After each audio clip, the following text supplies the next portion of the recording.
injury order on. Today is June 8th, 2022. This is the Bluff Town Council session. Roll call. Jim Sayers, Ryan Hook, Brett Murray,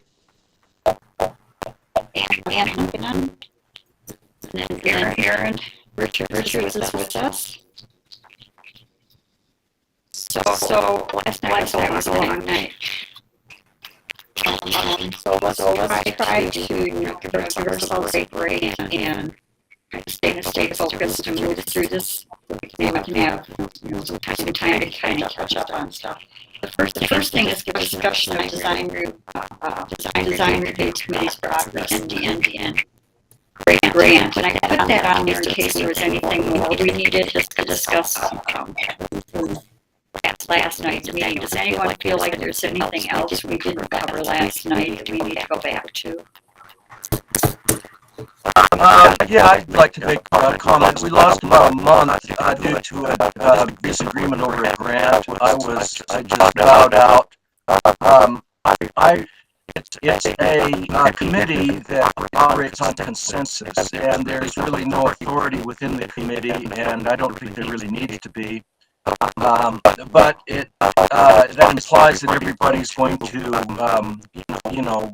work in good faith, and I felt that had been broken for a time, and I think it's remedied now. But my participation in that committee is going to depend entirely on that ethic of good faith, that remaining intact. Beyond that, I just wanted to mention that I think we need to work on strategic planning.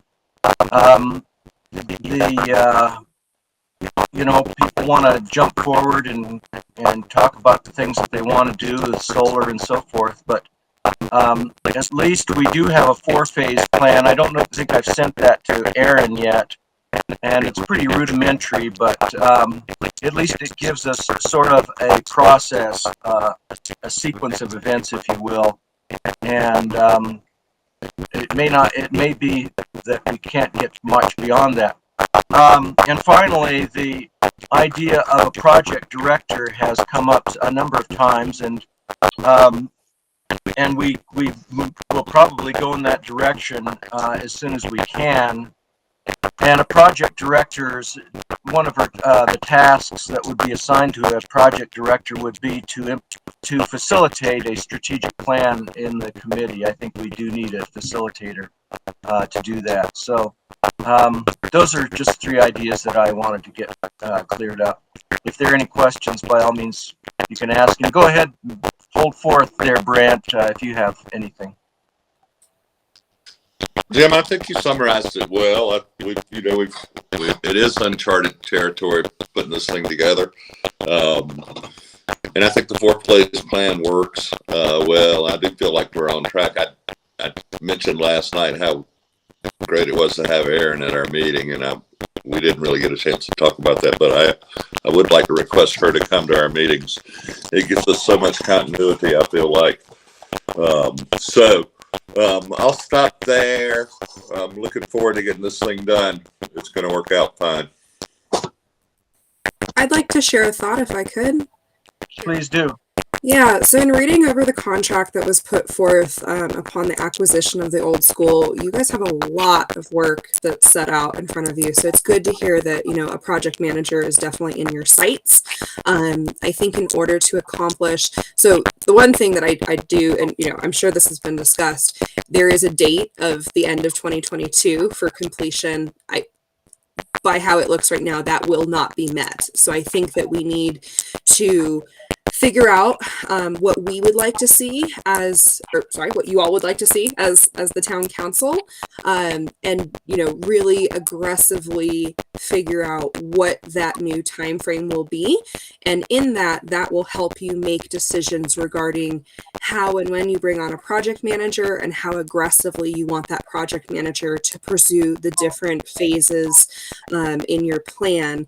In addition, there are definitely some things, and I'll pull this back a little bit with the understanding that Anne is the one who provides all my direction for me.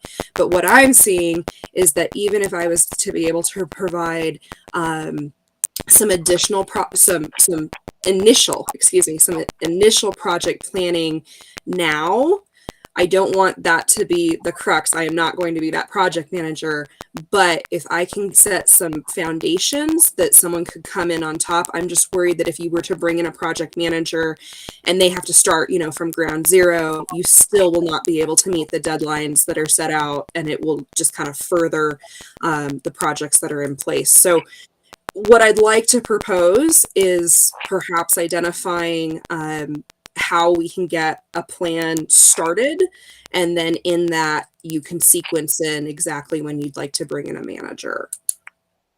Yeah, I like it. Okay, because I just Maybe it's definitely an area that needs a lot of attention, and what I'm seeing is that we're lacking the action items behind the big ideas. There's so many wonderful, great ideas out there, but now it's time to really put the rubber to the road. exactly. Thank you. Maybe you and I and the mayor can sit down and discuss this at some near future date. Okay, Of course, so the mayor's going to head out. I'm going to weigh in a little bit on that. I'm really concerned about usurping Aaron's time to this project. I agree with Aaron. I think that there needs to be some direction, but I'd certainly want to see something more concrete in terms of commitment of time for Aaron. What I had talked about was that she would be a liaison and go to the meetings and kind of be the pass-through person. And I totally agree with everything that Aaron has said and that Jim and Brant have said. I don't want to be perceived as I'm being negative on this. But I'm really going to hold firmly to there has to be a project manager, and it cannot be Aaron in any way, shape, or form, because there's so much for her to learn on all the other fronts that this we all recognize as a huge project, the CCC. And I echo that strategic planning. You know, this is something we talked about a year and a half or two ago, and it just never took feet. You know, it just never moved. We didn't move on it for whatever the reasons were. So what I'd like to see is, yes, Jim, I think the three of us sitting down and talking would be a really good idea. And then I'd like to see the design review committee have a discussion about who they can look at for doing that strategic planning. And that might be where Aaron is a little more heavily involved, is helping get that running. But, you know, I just want to echo, let's make sure that we're all clearly on the same page on this. I think we are. There was no implication that it would be Aaron. You and I have spoken about that, and I agree entirely. This is not something for the town manager at all. But her perceptions of these meetings are very useful to me. It's a nice cross check for me. We already have an idea of the job description for a project manager, and we're seeking to get an estimate of how much that would cost. So I'll follow up on that this week. And it might be, if you're looking at strategic planning again, I'm just going to toss out Lisa Springmeyer's name. She might still be willing now that the baby is, I think, a year old. I think Sam is a year old. So she might be willing to work with the committee and with Aaron to get this moving after Aaron meets with all of you and figures out what needs to be done. But I know that Lisa was willing to give us a pretty good deal, and it might be that that's something she's still willing to do. Her and Aaron, just, I don't know if you know who she is, but she's Bob Springmeyer's daughter, and her job is strategic planning. We talked about using her a couple years ago, and then it just didn't move. She became pregnant, had a baby, went into maternity leave, and we kind of put her off to the side. But I can give you that contact information.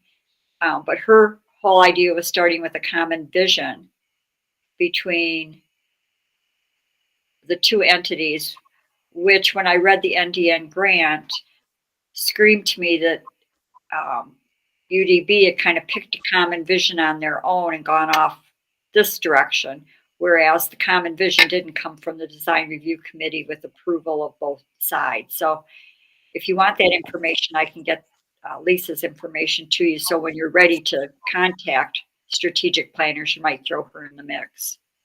Yeah, send that along. The last thing, and I hope it's the last thing on this number on the agenda. Did you get an opportunity to read over David Conine's letter to NDN? I did. And is that satisfactory? Is that going to work? I'm going to be candid. I don't think it works. I think it's really frail, really skirts the issues, but I think it's as good as we're going to get. And I think that, yeah, I think it's as good as we're going to get from him. He's not going to say what needs to be said directly. And I think that that's something that we need to talk about, whether we just have either us or Chris write a letter that just corrects the record with NDN. But I think in terms of Conine, there's no point in continuing to go down that path. I just don't see that coming. What do you think? Okay, that's that. Yeah, I pretty much felt the same way. I mean, anyway, that's enough said about that. Yeah. And has everybody read through the NDN grant so you know and what we're talking about? Okay. So I think that's something we can, go back to after you have another meeting. And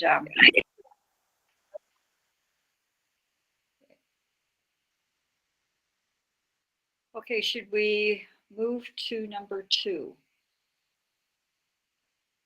I've read it through it several times, and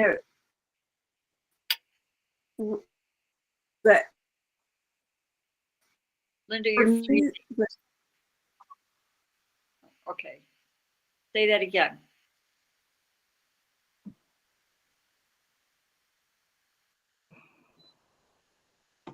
Yeah, because the numbers really don't make sense. You're talking about the numbers in the budget that he put in to me. the grant. Yeah. Maybe what we could do is I could meet with Jim and Aaron, and then maybe Linda, you could meet with Aaron and explain to her what what your concerns are, and then Lou and Brant, if either, well, Brant's in the meeting, so I don't have to. Lou, if there's, I'm just saying the.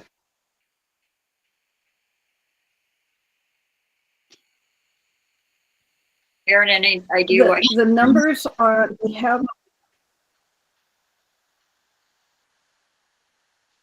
the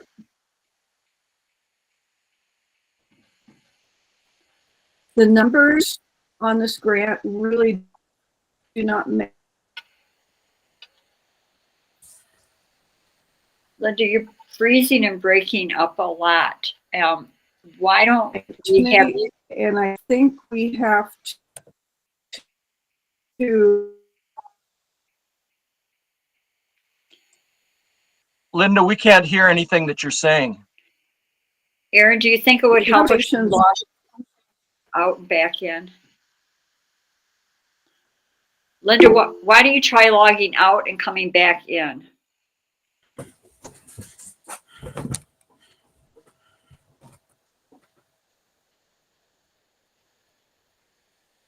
Let's see.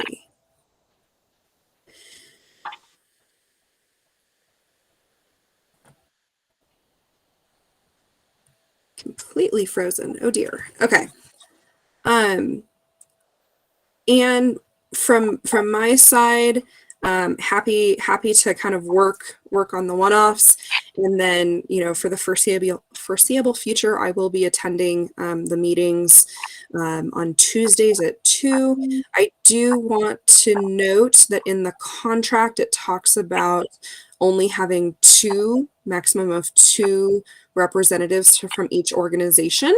So that might be something that we do need to revisit. I don't want to cause any issues with that. So either, I don't know if we want to phrase it in a way of just, I'm a liaison, I'm there to just kind of listen in, or have it phrased in another way that, I'll attend, but, not be talking. But I did want to address that before we got any further, so as to not jeopardize that that relationship and that contract. Well, Erin, there's really not a problem. I don't think Jim Brandt would also agree with me. There's no problem because UDB has Damian coming in and out, Dave coming in and out, Woody coming in and out. But I think there's an agreed upon decision-making block that comes back to us. So Brandt and Jim on our side. Perfect. Okay. And Dave, and it was Heather Atteen on UDB, but Yeah.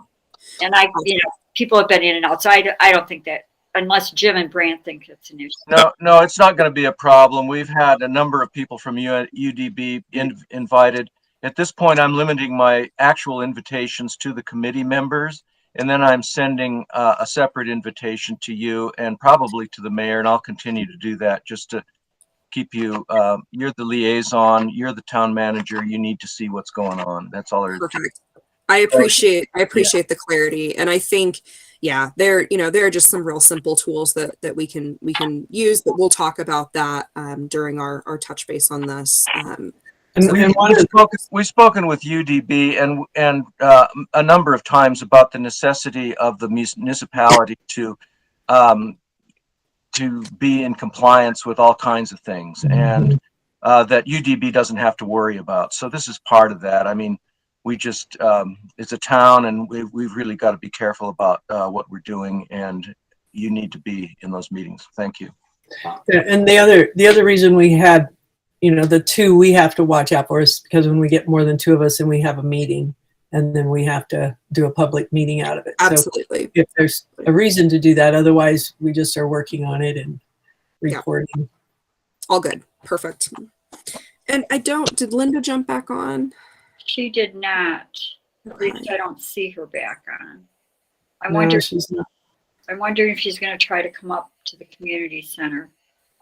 Well, it sounds like she had a lot of trouble with the numbers in the Barentine, and I didn't get to the numbers. I don't think it was in Jim. It was in the NDN grant. Oh, is that what she's talking about? Okay. The budget in the NDN grant. Oh, yeah. Well, I was suggesting that she talk with Erin separately about the concern about the numbers. Good. I think that's a good thing. Okay. That's fine. I can do that. Okay, so let's try to move to number 2 on Dr. Barentine's recommendations. I thought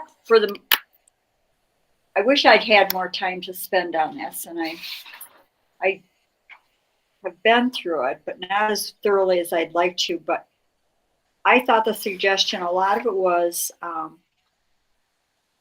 making the phrasing more particular to the International Dark Sky application, like changing the word shaded to shielded, the luminar, those types of things. There didn't seem to be, at least from my thinking, really anything drastic other than maybe having a discussion about whether we need to extend any time frames. But why don't people talk? How do you want to approach this morning?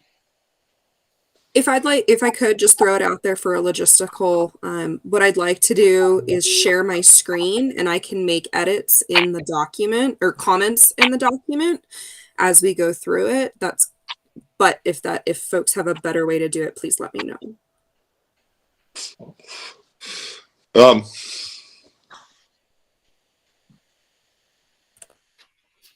So one of the things that I thought of, Jay, when I was glancing back through it, is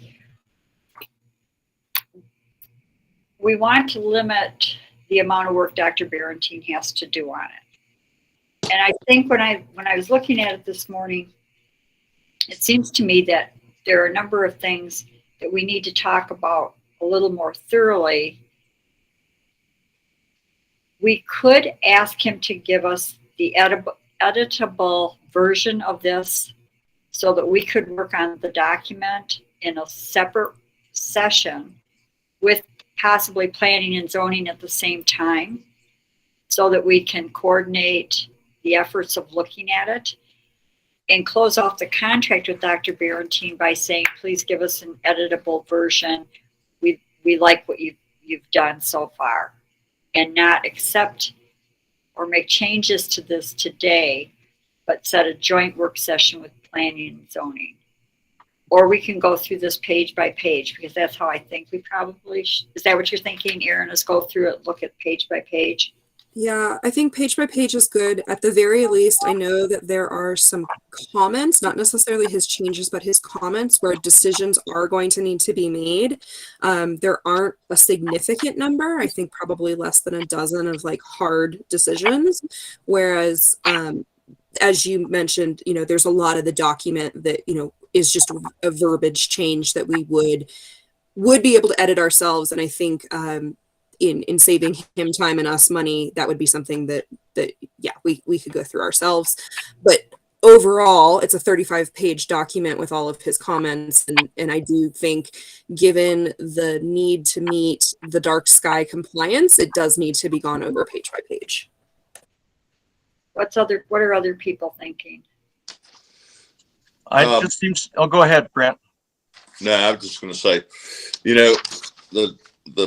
there's several different edits here. There's a word edit, and it seems to me that that's pretty easily to be approved. It just strikes a lot of things. So I think the way that he did this allows us to approve some of the language kind of automatically, just new correction with the IDA. So, and I don't mind going through it page by page. I like the public nuisance part for trespass. I like changing everything to shielded with all those changes. So there's a bunch of these changes that we could do en masse. And my first thought was to have him do a completed document the way he sees it. And if this is it, then go ahead and change all the red lines to his issue, and then let's just look at it and see what the difference in ours is. But there's a bunch of different ways to do it. So it's just my first ideas.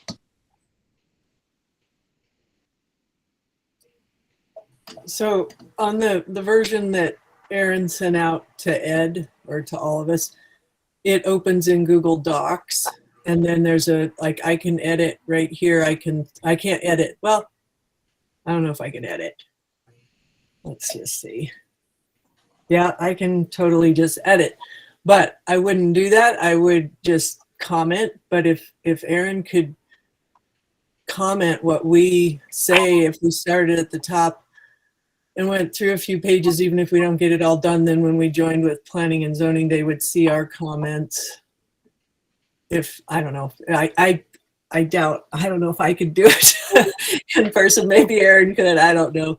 I could try, unless she could do it. But that would be my suggestion, just from watching planning and zoning. That's kind of what they do, is everybody puts their comments in, and then you go back through and say, okay, so-and-so said this, and this one said that, and then decide that, okay, we resolve that one. We all agree we're going to have him change it or whatever. But it is the thing that I don't know how Erin got it to this point, but when you click on it to open in Google Docs, you can suggest. I'd suggest we don't edit, but we can suggest. Well, it seems like there are a couple ways to do it. We can start working on it now, or we could each take it ourselves and put in our own suggestions separately, and set a time to meet with planning and zoning so that we can jointly take a look at this. Let's go through it. Let's see what it looks like going through it today. Does everybody feel prepared to do that? I mean, I've got it here in front of me. So can I make a suggestion then? What if we quickly knock off number 3, 4, and 5, and then go back to this so we can see how far we get? Because I can see us getting to the end of the session and we haven't covered those, and we need to hit those. Would that be okay? Whatever you want to do with me. Whatever works for timing and your time, and whatever I am totally fine with. Okay. So moving to number 3, discussion of property lines and private property issues. I touched on that last night. But just by summary, we have the culvert and the private property drainage over on the east side by Cadillac Ranch. We have an issue related to, I have to do it by name because there's no other easy way to describe it, Jackie Warren. We have the Helgerson property issue and the other landowner who've been sitting out there for several years that needs to be addressed. There are two more. What I'd like to do is summarize these for everybody and just send it out so that you can look at it along with the form that I want to put together to use as kind of a checklist to send it to planning and zoning or not send it to planning and zoning. And then we can make it, some of these are just definitely not town issues. And I'll get a form letter put together that just basically says, thank you for expressing your concerns. However, these do not affect interest of the property interest of the towns, something like that. And that's what I'd like to suggest doing if everyone's okay. And then I can lay out those scenarios that we have before us, and then the process for dealing with things in the future. Would that work for everybody? Yeah, most of these don't seem to be town issues, or at least some of them don't. So I think that's a good solution. I do have a question though. And that is the Cottonwood Addition plat shows this border around the Cottonwood Addition. And it includes a border around that property that's that Jackie Warren, again, using a name because I don't know the number, but there is no border there, even though there is elsewhere around Cottonwood Addition? So are you talking on the east side, there's no border? Correct. Right, that's what it looks like. There is no border. It kind of just goes to the wash, and that is the border, if I'm reading it correctly. So the problem over there is when that Cottonwood was laid out, as you know, it's pretty common knowledge, you didn't quite get it right, and it's all a little askew, and it didn't quite line up north and south, and so it's all, that's why there are problems on all ends of it, and you leave little funny corners. So what the main surveyors have done is decided that the before the Cottonwood Addition was put in, you use those solid USGS or whoever did it, those markers. So when you use that, there's no longer an alley around it because they overlapped. When you put that subdivision in, it overlapped those lines. So it kind of disappears there. There's just a tiny little wedge that remains. So that's the problem, is that whole Cottonwood is just askew. And yeah, so yeah, I knew that. Yeah. When he lived right there. That was Fabel's husband. So he lived right there. When they did the subdivision, that little piece shot out there, but they didn't subdivide that where the Cottonwood RV park is, and they didn't subdivide their place, but sent that little offshoot out with that little stretch where those houses are now. So when they developed that and Craig sold it and that sort of thing, he took the tiny little lots, made them bigger lots, and then sold those off. And so there's an alley on the south side of it, and there's the road and an alley on the west side. But when you get to the east side, it just sort of comes up against the private property line. Okay, thank you very much for that clarification, Luann. Yeah, I was wondering what the story was there. And again, that just doesn't seem like a town issue at all if there's no easement there. I'm sure others will be somehow where the town would be involved. But in a case like that, Mayor, we would send out the form letter saying that it's just not a deal for us, right? Correct. And I have talked with one of the landowners about saying basically that I don't see a town issue. I've talked with our attorney, and that's kind of part of the conversation I had with Chris was, how do we handle all of these things that are popping up now? We're certainly not going to get involved. There's a legal remedy for the landowners, and they've chosen to not exercise it since 2006. So It's not anything we need to deal with. Well, and like in that little plot where, you know, where there are those, 6 housing lots or whatever, there is an alley on the south side. So it comes in from the highway, goes down Second with an alley and a street, and then it whips around to the south side. So everybody has access. That's where the town gets involved, is if they come for land use clearance, they've got to have access to their property. So everybody does with the alleys. And that would be, I think, where the town would get involved.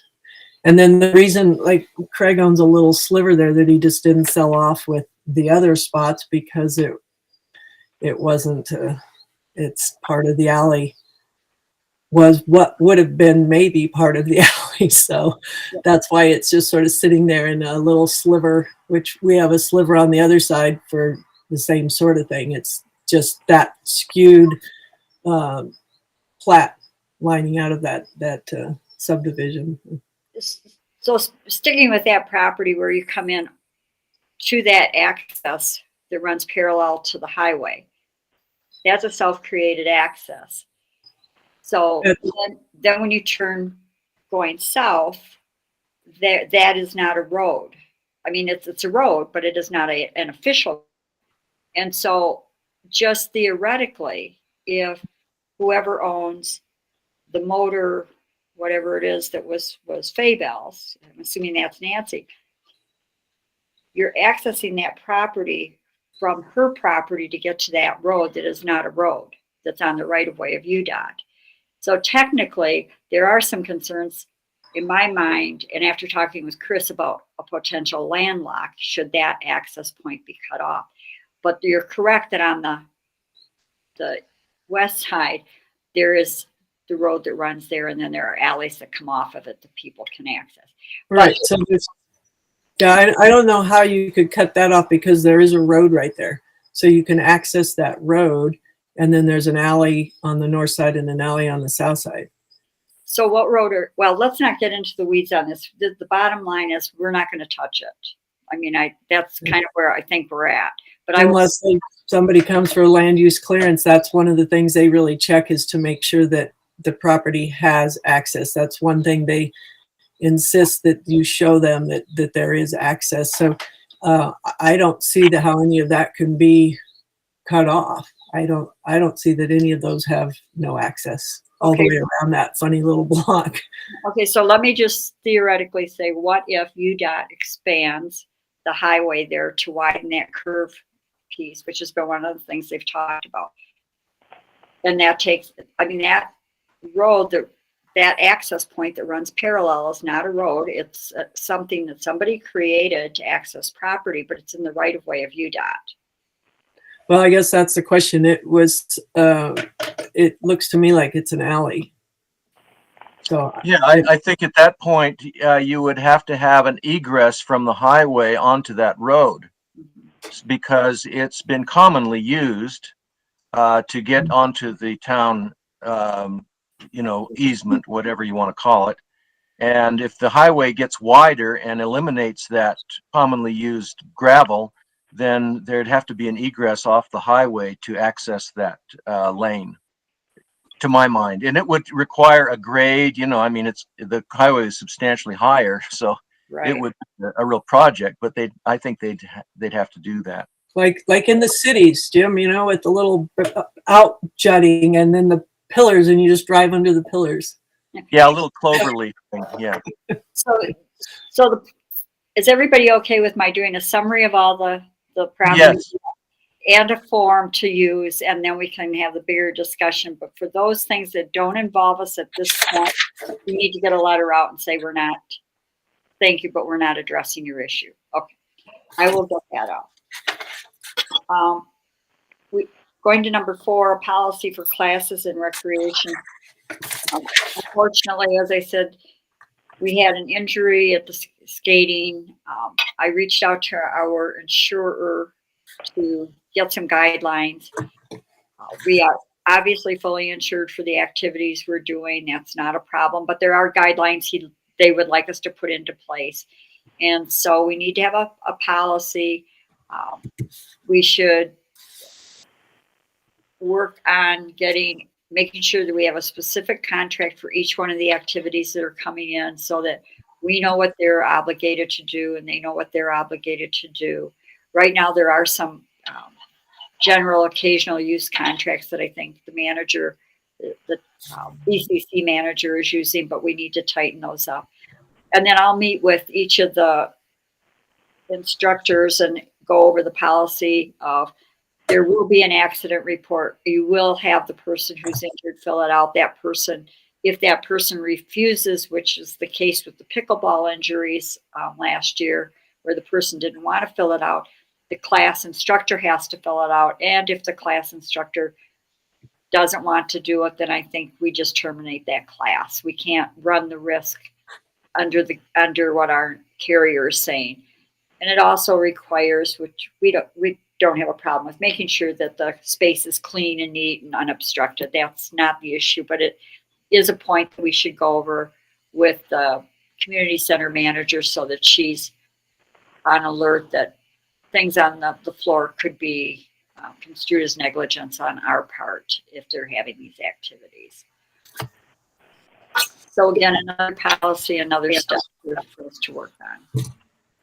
We'll need those policies for activities anyway, so getting these established for the current activities will give us a path forward in the future. So I love the idea of that. Thank you. Should we have any kind of a sign on the interior or exterior of the community center as sort of a disclaimer for impromptu activities in there or something like that?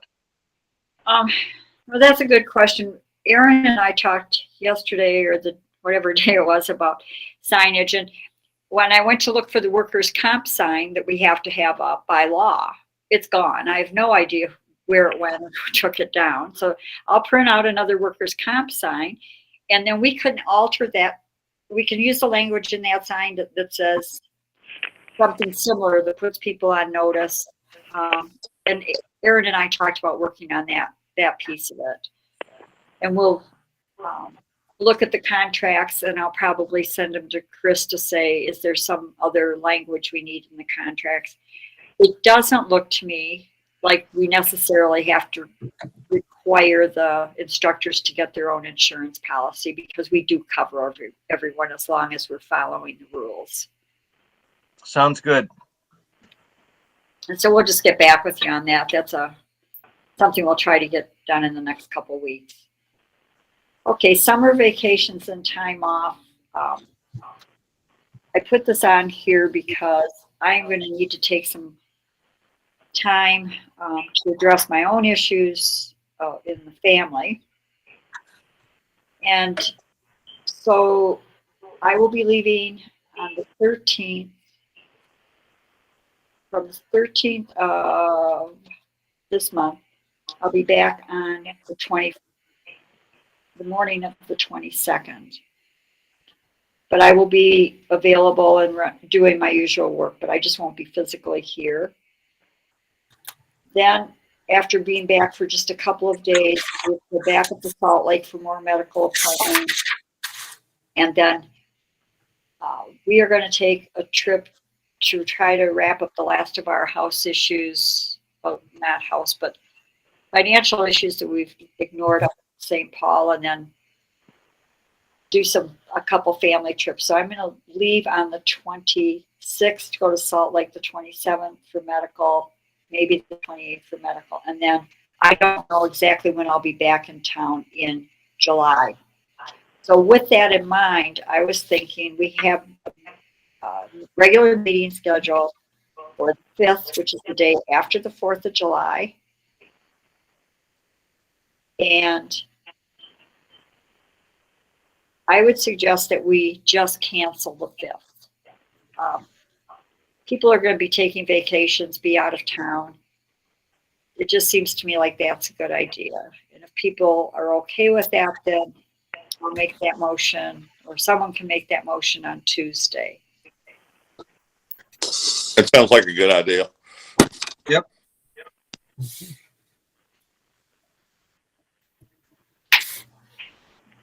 Then we'd have our meetings on the 12th and the 19th, and I'm not sure when I'm coming back physically, but I will be working because I'll be I'll be working. And I'm fine with doing that. Erin gets married on the 20th, and she'll have time off after that for a bit. And Erin and I can work on putting together June and July calendar so we can visually see when Erin's available, when she's not available, when I'm physically here and I'm physically not here.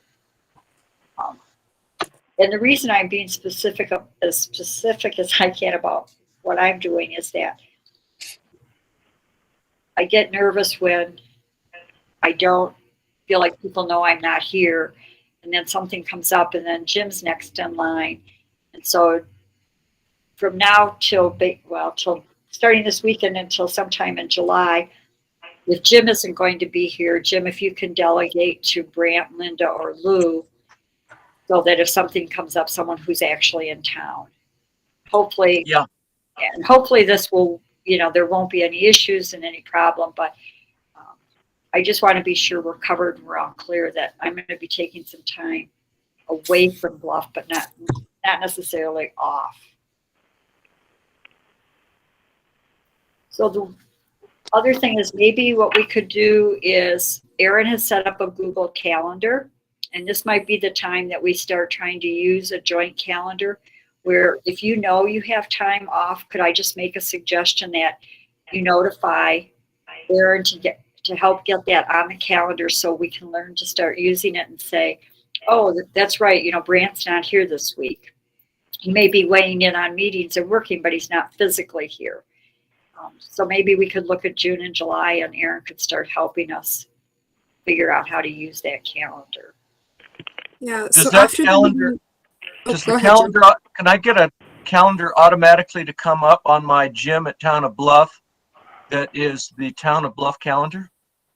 So what I'll do, so you'll have one that's attached.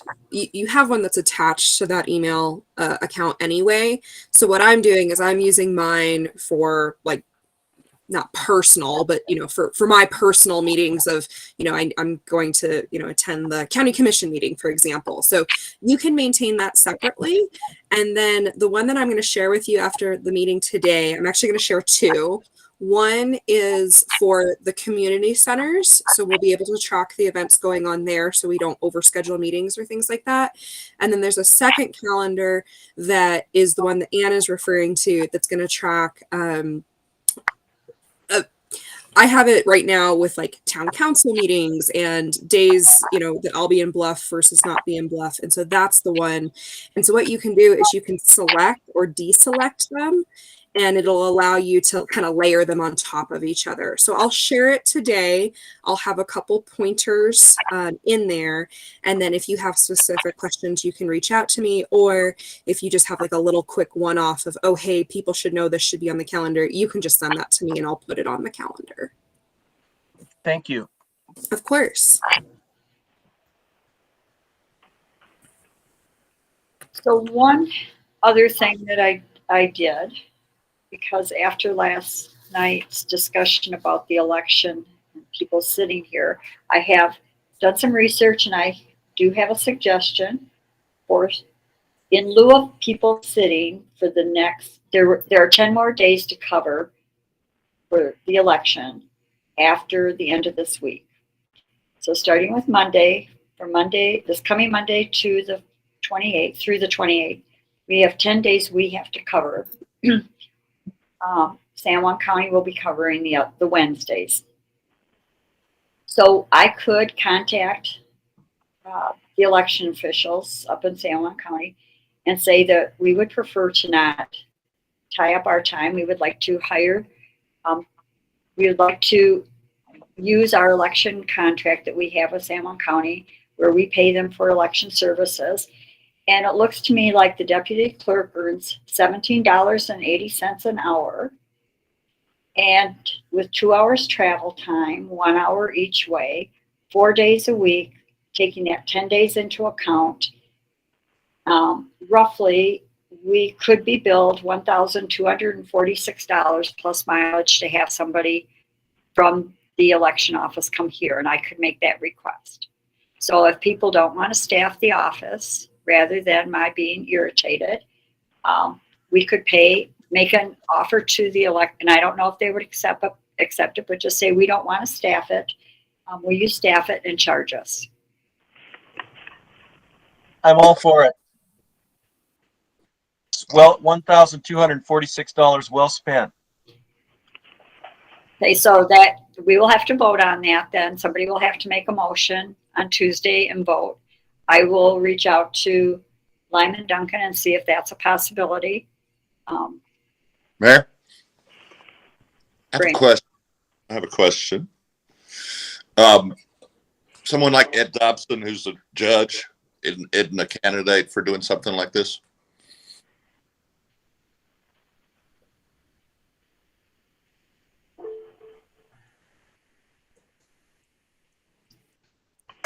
Or Kathy, I'm also wondering, Kathy, our clerk, is she an eligible poll sitter? So it's not, yeah, it's not poll sitting. That's a whole different category. There was no interest expressed by Kathy in doing this. I can talk to her. I don't know that that's acceptable. Here's my concern. If it's not somebody directly tied to elections or an elected official, they will be in this office with sensitive information in a ballot box. We are responsible for that ballot box. I do not want anyone in this office that is not in that capacity. I think it's setting a very poor precedent, and it doesn't reflect on Mr. Dobson or Kathy. It's just that there's no accountability at all. All right, ask one question. How about if we have a separate room? I'm sorry, what if what? I said, what if we weren't in the office 1, but we were in like office 4? You know, in a building where there's no sensitive, in a room, there's no sensitive thing other than that voting machine. I'm just trying to think about alternatives about having people drive down.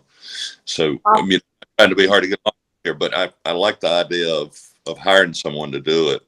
I just don't want to have to pay travel and have someone out of town in your office. That's my point. Office 4 is even more sensitive than my office. It has all the checkbooks, everything in there. Everything is in there. So 4 is out of the way. 3 is Linda's office. 2 is the town clerk's office. 1 is mine. We have space beyond the secured door that's not acceptable. The elections department already looked at that. Anything beyond the locked secured door, like where the chairs and everything are, not acceptable. It's not secure. What about if they were in the hall?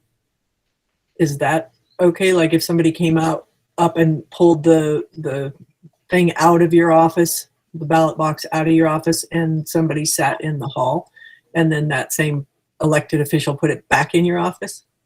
Would that be an option if Ed or Kathy or somebody was a legit person? Otherwise, I do have a few days I can donate, but I left my little list at home, I guess. But I'm just wondering, with that hallway, because you've got the table out there, they can get access to the bathroom. They don't really need anything else, just a chair and a table in the hall. Lock all the other doors. So assuming we could use somebody other than an elected official or somebody from elections, assuming we could do that, I'm not in favor of it. I won't vote for it, but if 3 of you want to vote for it that way on Tuesday, I'll definitely check it out today when I call up to elections. I will tell you right now, I can't support that. I can support pulling it out of my office into the hall and having one of us sit out there, but I'm just really not going to support that idea. But I will check to see if somebody else who's not an elected official or part of elections can sit with the box. But what I'm hearing is people are willing to pay the money. So I will reach out to the election office and see, what the possibility of that is. And as the person watching the chat, there is I don't know if we're able to acknowledge, there's a question in the chat from Carol.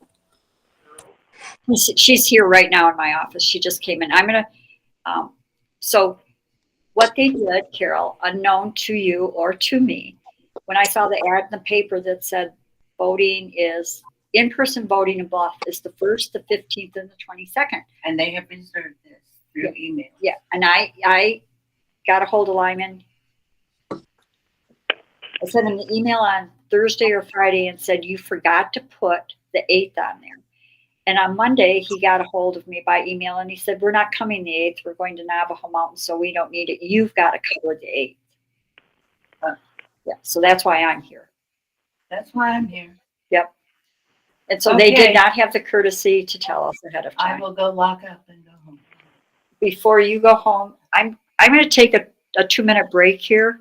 I'm going to put myself on mute, but I need to say something to Carol, and I'll just leave the microphone.